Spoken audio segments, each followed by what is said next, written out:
I'm just going to worth hit, doing. Let's just, yeah, we can just jump right into it. Well, so everybody, if you're watching, we're going to do a quick introduction. Chantry and I were just talking about a scenario I have with a buyer and how the market is doing, just not only in the last week, but in the last month. I'm Robert McFarland with Keller Williams, Chantry Abbott with Guild Mortgage. We're going to try to make sense of what's going on. So what were we talking about, man? I'm sorry about that. no, I just listened to an interesting podcast, and there's a lot of everybody's wanting to know, is now a good time for me to buy, or am I crazy to think about buying or selling real estate right now? Mm-hmm. From our standpoint, they're asking, as a buyer, we don't deal with sellers unless we've got them doing a mortgage to buy. They're asking, what are home prices going to do, without asking it, and what are interest rates going to do? Mm-hmm. When you've got a seller, they're asking you, what are home prices going to do? And so I think it just makes sense for us to maybe talk about what could happen, where's changed, where I still think there could be some bottlenecks happening, in inventory and whatnot. Yeah. But one thing I thought was really interesting is we're seeing, you would know this better than me, all these price reductions. I believe that the pendulum swung too far and people were overpaying. I think we could all agree, Right. people that were paying more, significantly more than appraised value, because there was this panic, this frenzy, this multiple offer situation, and they started making emotional decisions. Yep. To buy a home that maybe it didn't make sense. So like you, as a really experienced real estate agent, very familiar with the market, you go out there, you meet with a seller and you go, look, let's use, maybe you can remember the name, but I want to use the townhomes that Salisbury Homes built 3 or 4 years ago out by the airport. Desert Canyon. Desert Let's out just there. call it Desert Canyon. I want to use those as an example, because when those hit 400,000 in value, it was like, wow, that's quite a bit. But then you factor in their square footage and their rents, and I could almost see that making sense. Then all of a sudden, I was hearing at the first of this year that a few of them sold for 470.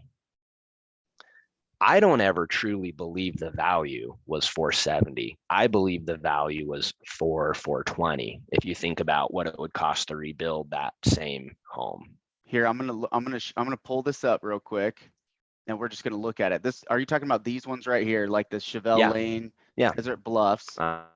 Exactly. So I'm gonna go in here. Let's say, the only reason I'm saying that is I just think these are a nice, what you would call a really nice starter home, like a higher end starter first time home buyer type. yeah, There because are townhomes, but they're detached. Like, they're the really solid average income earning buyer, I think, in that price point. I feel like when the market shifts, correct me if I'm wrong, we shift from the outsides coming inward, right? So the property is going to be most impacted in a market shift pricing wise is going to be the really expensive stuff on the one side, and then the first time home buyers or the entry level stuff on the other side, right? Yeah. Those are going to And be the maybe even first ones the impacted, very, right? very bottom of the entry level, right? Like the single wide homes that were going for 250. It's like, that never made sense. Right. It looks like maybe it's saying only 2 have sold, but yeah, I got one in here at 425 and one at 455 Sold. Let's see if we can go back a little bit further. There's two neighborhoods in there. There I is think two neighborhoods. they're like the same, but not. I forget I can't remember what the other one is. But either way, right? Yeah, either way. Either if you can find it, either way, I think there became an overbidding frenzy. Those were built for like 265 in like 2019. Yeah, that's what I was going to try to pull up a history on them real quick. Yeah. They were about 265. Crazy. So for them to go to 400 was like, holy cow, you're kidding me. Right. But when I use numbers and I think about what rents are, what an investor would need to get on a return on a rent in order for this property with the current interest rates and everything to kind of make sense. Mhm. I could see 400 being like, yeah, that's up there, but I think that probably still is okay because that's a 4-bedroom, it's detached, it's got a garage. And I think the amount of rents that you can receive justifies a 400, maybe 400 and some change in terms of price, because I think you can get now pretty close to 2,200 bucks a month in rent. Right. And Two that's grand where, easy. wow, you know what I mean? I think a lot of people are sitting back and being like, that when I signed my lease 2 years ago, that wasn't a realistic number for me to go rent for. Rent. Yeah. Yeah. Yep. So you can rent those for that. If I take that rent figure, do my equation of what I think is an okay uh, formula of rents to value, I think 400, maybe even 420 makes sense, but 450, 460, 470, they were never that value. They were simply over purchased because there was a frenzy and it almost became an emotional panic to buy the home. Yeah. So now what we're dealing with is everybody that owns those right now or similar. I think we could even call it an emotional excitement. Yeah. Because like think of it, you make the money that you're making and you go in, you talk to a lender, and based off of your income, because the interest rates were where they were, you're like, dang, I can get that house, or I Yeah. can go get that townhome, or these, like, here, let me share this one more because I found it. And I'm you just gonna almost care less on it makes you care less on the value that you're spending because the rate's so low that exactly it's like because the payment's so crazy low that who cares what I pay for the who house? cares what I and this is, you and I have talked about this, and I think there's some rules around marketing specifically to a payment, right, in Sure. housing, because it's not as simple as that, but a lot of times people will boil it all down to just that in their mind. Yeah. So yeah, Challenger Way, brand new built in 2020, sold in February 2022 for 252,000, 2-car garage, 1,600 square feet, and it just sold for 455. We just saw that, right? And so to your point, this is straight from the MLS. The perspective, everybody's perspective's all skewed, right? Yeah. Yeah. So quickly. Yeah. And so I think that 250 was insane for where incomes were and what you could receive in rents at that time. That was like way too low of a price. If I do what I like to do is I like to take what are rents. It's similar to a cap rate. So if anyone wants to go look up what a cap rate is, it's not exactly, but it's very similar. How much can you receive in rents as a percentage of your purchase price? Mm-hmm. If that number gets really skewed either way, which it was too low in 2020, the person that bought that, Mm-hmm. that's a screaming deal based on even then rents were 1,800. That was a really good number Yeah. if you think of in terms of cap rate. At Yeah. 400, it probably started to be like, that's okay. That's given us a return. At 450, 470, no real investor that understands caps or return on investment would think that's a good deal. Right.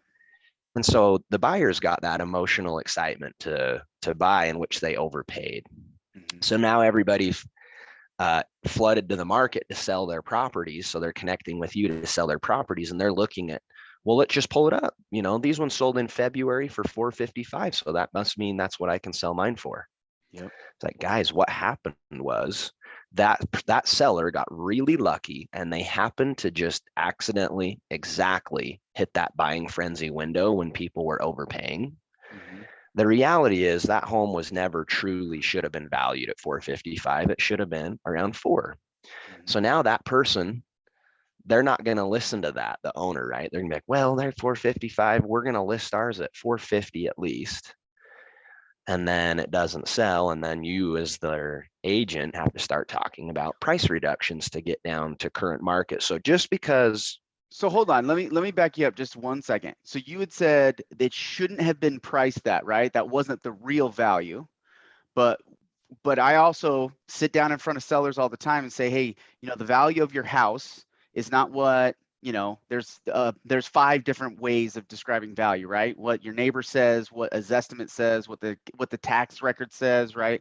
What all these things say, but the real value is what a buyer's willing to buy and a yeah, seller's willing to sell it for, right? yeah, And so, we have these imaginary markets that happen, in these shadows because life is long and short, right? Like we have the benefit of perspective, you and I, because I've been in the business 7 years now. You've been in the business, what, a Almost, decade, yeah, like almost 15. 15 years. Mhm. So having that, and the interesting thing, I don't know if this is funny, but you got in a similar time, right? Oh, way worse. Way Way worse worse, time. but in Yeah, a similar time, in the sense that they were going through something they never gone through before. correct. We're truthfully, we're going through something we've never gone through before, right? We've been going through something we've never gone through before since March of 2020. Exactly, right. That's a good point. So back to, how, if I'm a buyer then today, can I look at houses and be like, that's not real, I have to wait? Because I read these articles and it says, put the brakes on, buyers are putting the brakes on, everybody's waiting and seeing, because now the line between reality and imaginary value is really blurry. Is that fair enough Correct. to say? Very. Yeah. I think that's the hard part with buyers right now. And so they can't understand what fair value should be. Right, right. And so what happens when you don't understand something and it becomes complicated or overwhelming? You go pause button. So Hmm. that's what we're seeing is a lot of buyers are going pause button. I want to see what happens here. Yeah. Are we going to stabilize ourselves at a point, or is there going to be a time that the values continue to keep going down? Hmm. For me, and this is only my thinking, and there's a whole bunch of different ways that somebody should determine fair value of a property. Hmm. I'm only speaking from mortgage lingo. Yeah. I like to compare what could you go rent a similar property for versus your purchase price, your mortgage, your interest rate, and what that payment would be. Historically, you would expect that you're probably going to buy a home. And if you're doing a low down payment, first time home buyer type loan, that it's very likely you're probably going to pay a little bit more to own that home per month than you maybe would have to pay renting the home. Right. I believe historically that's normally been the case. But people are okay with it because they understand part of my payment's going to principal. I have the ownership. If it's a fixer, they can fix it up and put some sweat equity into it. Their mortgage is getting paid down. And then the big reason is you've got that locked in payment. So rents are always going to continue to go up as inflation happens. And in the long run, inflation will always happen. Rents will go up historically every year. Yep. Your mortgage payment's locked in. And then you get to take advantage of any home appreciation that takes place. So you're willing to swallow the fact that, you know what, I could probably rent this house for 2,000, but I could buy it and my payments in the 22, 23, $2,400 range. But I Hmm. have all these other opportunities and benefits of owning it. And so I think that makes sense for us right now to do that. Yeah. I've used that for a really long time. And I have rental properties. So I look at it from that standpoint. I look at it from a landlord and rents, and I look at it from a mortgage person and having conversations of monthly payments. Right. So I believe that there's nothing in this market that is going to cause rents to go down. Right. In fact, it's fairly likely that what's going on right now could possibly drive rents up because there's going to be more buyers or that decided not to be buyers and have chosen to renew another year of their rent. Yeah. So one Well, thing people need to know is when the market crashed in 2007, rents went up. They mhm. went up because less people could or wanted to buy. So I So think if you try to use those kind of numbers of a realistic rent, I think in my opinion and whatever current rates are, and I do feel like I know some experts say this, that just because rates go up or down doesn't mean home values will go up or down. I think that may be true to some degree, but I know that there's some truth to the interest rate is going to have some sort of an impact on home prices. It just has to. yeah. Well, and it's comparable prices, right? So, you might not be making um the same amount as the guy who sold yesterday if you have the identical house down the street, like going back to the Desert Canyon area, right, in southern Utah.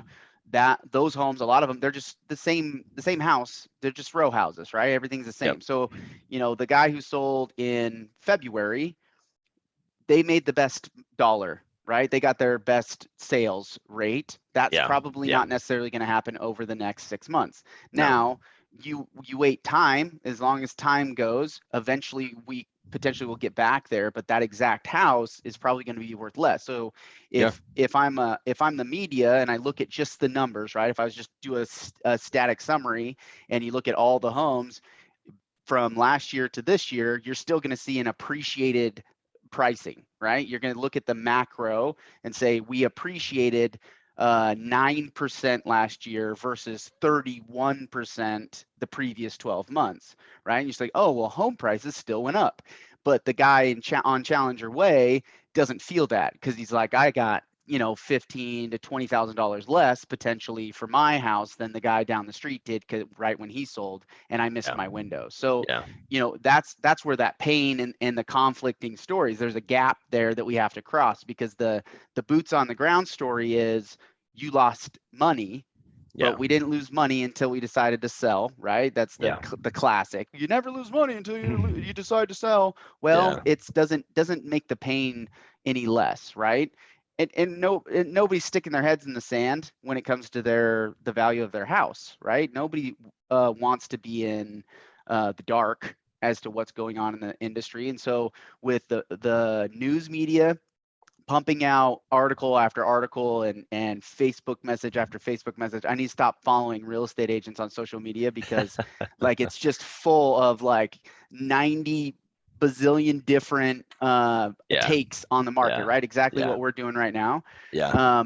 But the main reason I wanted to get together with you was I really want to understand, because there's the seller side and there's the buyer side. The buyer side, I feel like they're really unique as far as their scenarios goes. And when you're a seller, sometimes you're a buyer and sometimes you're not. Sometimes the sellers Correct. are just the seller, right? Because someone passed away, or there's a situation set into place where you have to sell the house, so it doesn't matter what's going on in the market.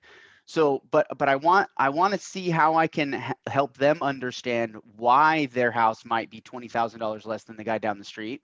So, purchasing power of the buyer, right? Yeah. Because from what I understood, you talked last month. We went, if you were qualified for 500,000, that change in rate now maybe put you at 375,000. Since in the last 30 days, we're back to probably another, what do you think the number is now? Let me share my screen. Can I do that? Yeah, I think I got to make you the host. So I've got that exact chart. Perfect. You're a host now. Okay. So let's share my screen. Let's actually look at where the buying power has shifted, which I believe is changing the value of homes. Yeah, There are this several is. factors that determine a value of a home, but this is, I think, heavily weighted one of them. Mhm, So you can see that, right? yep. So what I've got is I just simply put a $2,500 monthly mortgage payment. That's not including taxes and insurance. This is just the mortgage. So this person, I guess we could say, is a $2,800 to $3,000 total house payment. Got Okay. it. In January of 2021, so 7 months ago, rate was 3%. Their purchase power is $592,973 in a loan amount. Okay. Rates went to 3.25. We started to feel this little shift. So their buying power went down 3%. And as you can see, as we go through this chart, so let's look at the big jumps. We go from 3% to 4% March 1st. That was a decrease of 11.69% in their buying power, which equated in this example to $70,000. Yeah, that's a 70 grand. it's a big deal, right? It's a Big big deal. deal. Then we go to today. I would say the average interest rate right now, today, at the very exact moment, is very close to 6%. Yeah, they pulled back yesterday, right? Just a little bit. Just a little bit, yep. But close enough. So Yep. so that buying power went all the way down to 419. So the change that we've had, because interest rates doubled, went from 592 to 419. That's a what, $173,000 difference in a person's buying power. So you get a buyer in December, January, and February, and their interest rate is sub 4. and they see that those home prices for those townhomes we just talked about were 450, let's call it. I think we just pulled one up that sold in February for 450, right? Yep. Their payment, let's do that math really quick. Let's say 450 in a loan amount. In fact, it wouldn't be quite that in a loan amount. We'll do just under 450 in a loan amount because they put a small down payment. Yeah. And interest rate. So their principal and interest payments, $1,829. So you factor in taxes and insurance, and there's a cheap HOA out there. They're probably looking at let's call it $2,200 in a mortgage payment, buying that home at 450. Now, what did we say we thought rents were?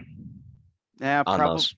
on those, probably 2,000. I think 2,000, maybe 22. Yeah. I think two. You could probably get 22, but maybe. Yeah. You could get two. Yeah. So let's call it two. Mm-hmm. So to go back to our conversation of they paid 450, but their rate was 3%, they're paying $2,100 to $2,200. And they say they were making a decision. Should we buy or rent? They find out, well, this house rents for $2,000, but I could buy it for 21 or 2,200. That makes a lot of sense to buy it even at the 450 price. Right. At the 6% rate, though, it makes absolutely no sense.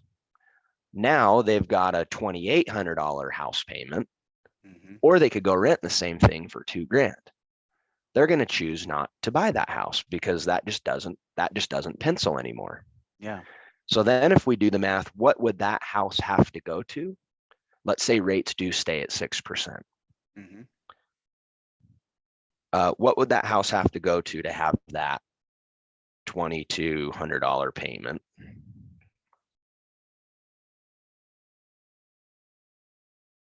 Oh, I did payment, sorry. You got any Jeopardy music? Da, na, na, na.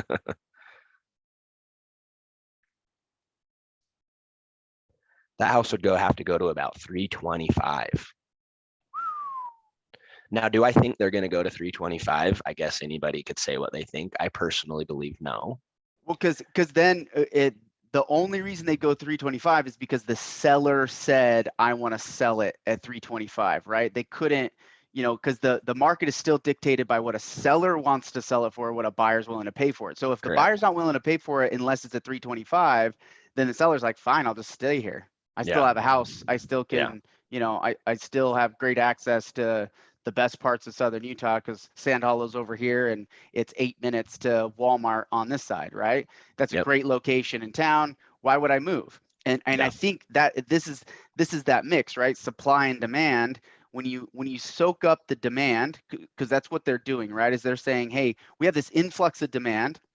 We need to soak up all the demand because supply has not been able to keep up.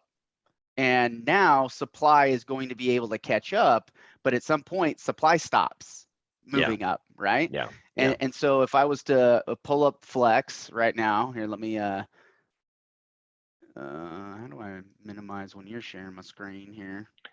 And when you talk about the supply and demand as you're pulling that up, everything always over exaggerates itself.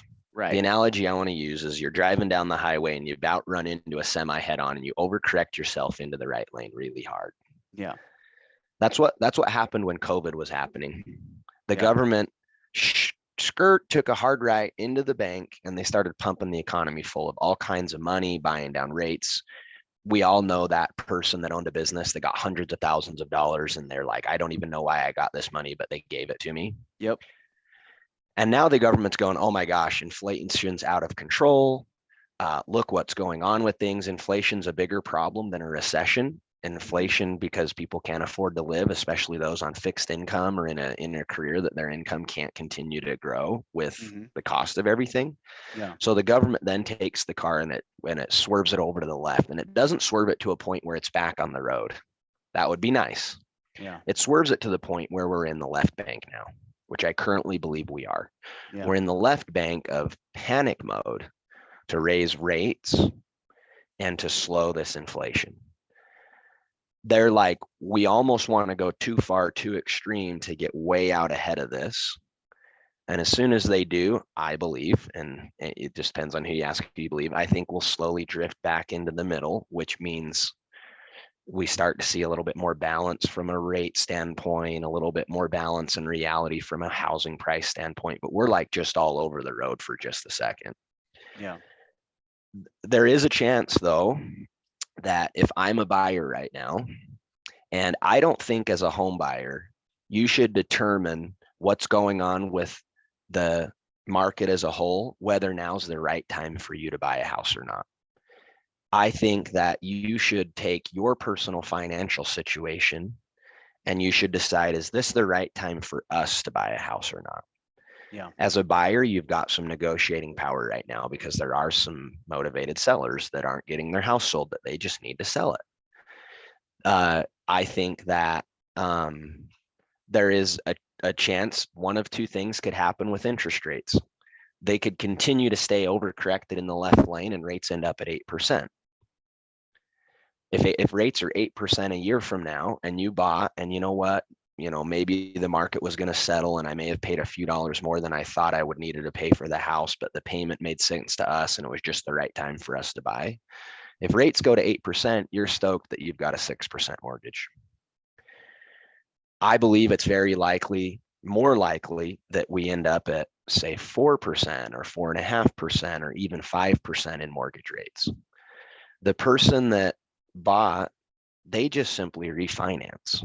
It's super simple. You get to take advantage of the current rates. You can't time mortgage rates right or wrong. The only thing you can do is sit on the sideline, and now it may never come back. So all the buyers that didn't buy in 2021 because they thought home prices were too expensive, you can't go back and get a 3% mortgage, and you may never be able to go back and get a 3% mortgage.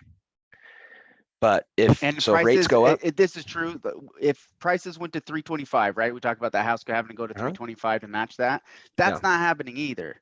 Like, no, that's overcorrected. That's too far. we got to remember too, like that scenario isn't going to happen either, right? It's not possible.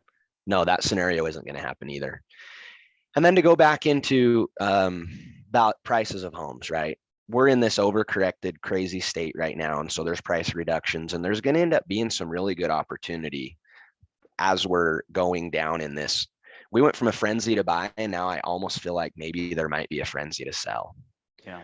Like, I want to hurry and get in front of this before the house goes down. And I'm not saying it's the wrong thing to do. Maybe if it does make sense to you to sell right now, maybe now is a really good time to get ahead of it and sell. Yeah.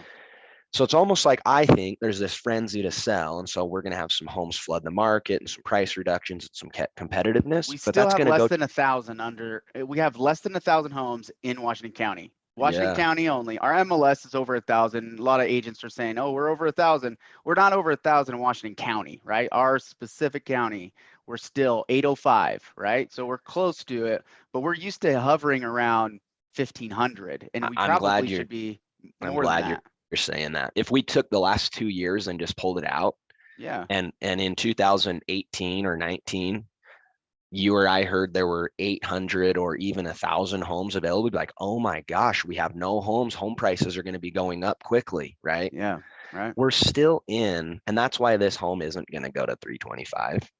I believe long-term, we're still going to be in a housing shortage, and I'll give you the 3 reasons why, and then maybe we'll cut it off. I'll let you finish up. But one, we know that there are going to continue to be supply chain and labor issues, and labor might be even worse than the supply chain. Agreed. Here in Southern Utah, especially. Yep. So just getting a home built is going to take a really long time. It's going to be hard, take a long time. All these builders wish they could build faster. They can't.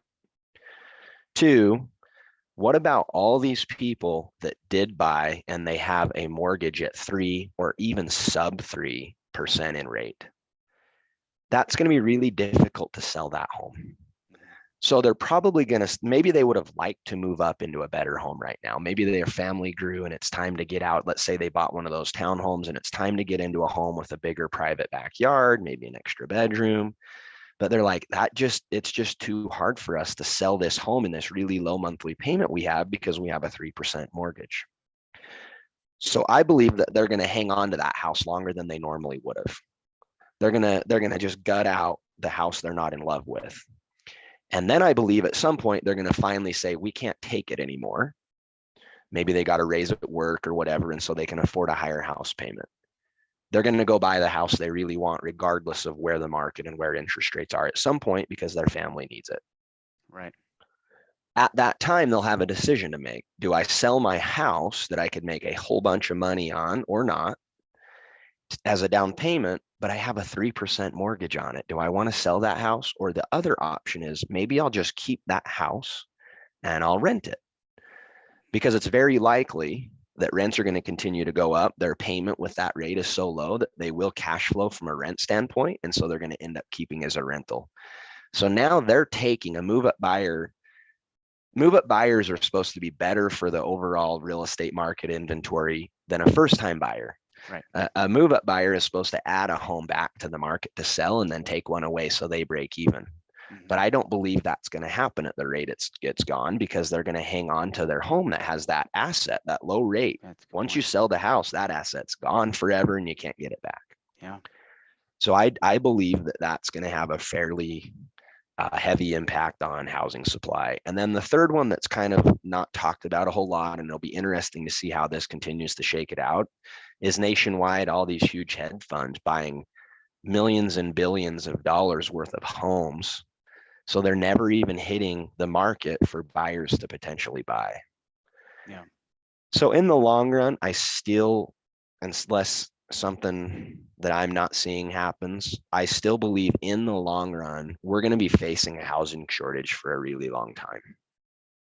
Yeah. Because we're short on homes right now. And we are short on homes, and we have caught up as far as building. I was talking to um, one of the directors for Southern Utah Home Builders Association, and we have caught up based off the last 2 years, right? So because of what happened in COVID 2020 and 2021, we've caught up this year as far as the pace that we should be at to be able to build enough home starts to feed the demand in the 1 year, though. Like if we're looking at it from, we need this many this year, this many this year, this many this year, we're like finally being able to maybe make just enough to cover it. But what about all the years that we didn't do that? So now we're making enough to break even, but we're not making enough to make up for the deficiency. Which is why rents have gone so crazy, right? It's because when there's just not enough housing, which is why there's a labor problem, because if you can't have people that buy a first-time home or at least a starter entry-level residence, they can't work here. You can't move here and build a house. It's not remote work, right? You actually got to live here to go build a house. And so a lot of our houses are filled with people that are remote workers that don't actually contribute to the local boots on the ground economy. So St. George is an island. We're an island in the desert, right? We just got to imagine there's an ocean around us, and shipping and labor and all those things, are going to have an impact on the housing market in general. But we're also a resort community, and we're a second home retirement community, right? That's the basis. That's the baseline foundation for Washington County. And to that point, there's stability in that. There's also some volatility depending on the economy as it goes. So I'm not as bear on the market locally as I think some people might be. My last comment will be, I feel like the mortgage rate jump over the last 2 months is a knee-jerk reaction to the prime rate jumps. And over the long run of the year, it doesn't quite make sense for those rates to stay high, because there's not that correlation between what the Fed did yesterday and what the mortgage rate is today. There's some correlation, but it's not causal. This doesn't affect this, right? It's not that simple. And so the fundamentals as far as the bond market and some of those other things that cause rates to go up and down, this is maybe not nice to say to somebody that's a lender, but it's like, maybe there's a little advantage being taken advantage of on the mortgage side to say, hey, this is a time when we need to hedge some dynamics involved with the market. We need to make sure that we're covering loan costs and things like that, so we can protect our profit margin, because it's still a business, right? Like you're still running a mortgage business. The banking industry is still a business, and they're going to take actions to make sure that they're weathering any kind of storm that goes forward too, right? Yeah, and it's the bond investors that are winning. It probably isn't the mortgage companies. It's the back end hedge funds Bond, that are yep, buying those mortgage guys. backed securities that are Yeah. probably taking that slush because they can. We're going to run out of time. Chantry, you're the best, dude. Thanks for doing this with me. Yeah. I appreciate you. And Yeah, you're a stud. we'll keep watching the saga Yeah. of real estate. Yeah. All right, Awesome. man. Thanks, brother. See you, buddy.